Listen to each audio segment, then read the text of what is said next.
March 4th, 2022. God bless the Ukrainian people. If there's one bright spot in this horrific ordeal that they've been subjected to by Putin and the Russian military, it's that Ukrainians have amply shown that they have every intention of remaining a free and independent people, a Western, European, democratic nation. And I believe that they will prevail, sooner or later. No one knows how long it'll take.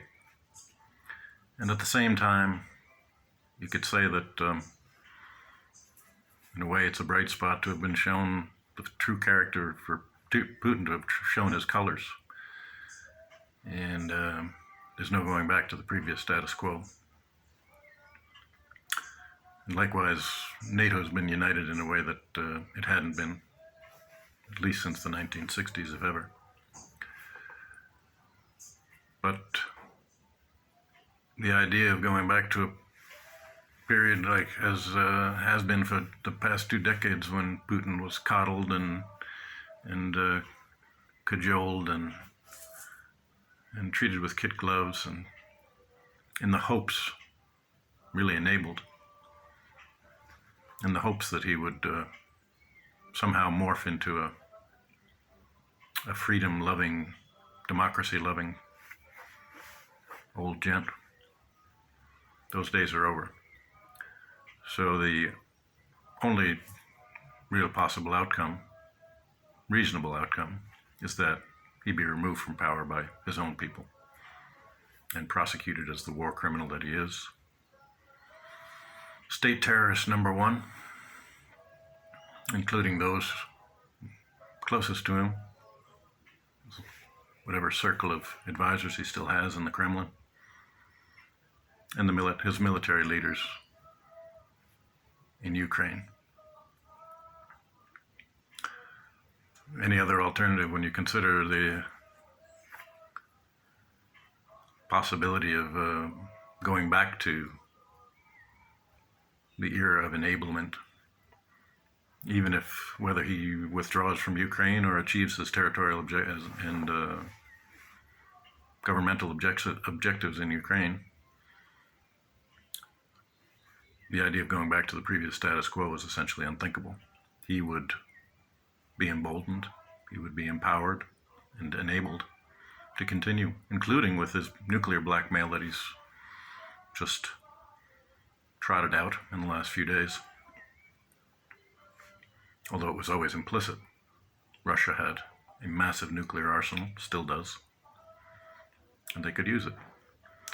So the West, as it started to do, finally, at long last, needs to support Ukraine in every way, shape, and form, short of things that we're pretty sure would trigger World War III.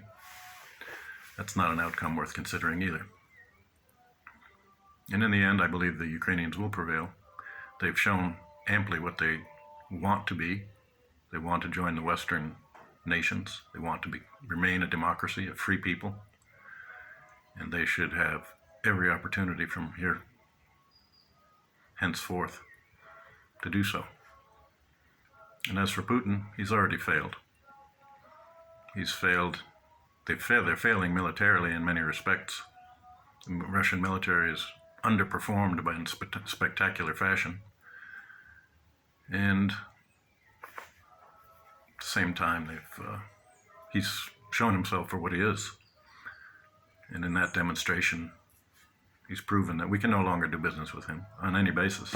The United States should no longer be buying anything from Russia at this point, until Putin, the idea of bankrolling these kind of adventures. This is crazy that we have contributed to the funds that he's using to do this. So if we haven't learned this lesson now, there's something seriously wrong with the American government. But let's hope that that's not the case, and that from this time forward that we no longer do business with the government of Mr. Putin.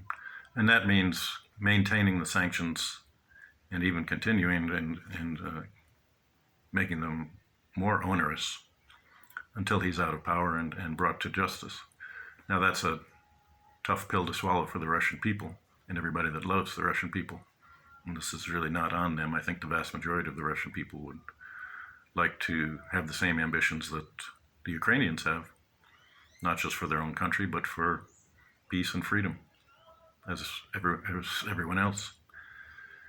But until they make some changes in their government, they're kind of between a rock and a hard place. That's it for now. I'm going to do some more, hopefully, on relating to the historical background that has brought us to the current situation. We'll see what that brings. God bless Ukrainian people. God bless.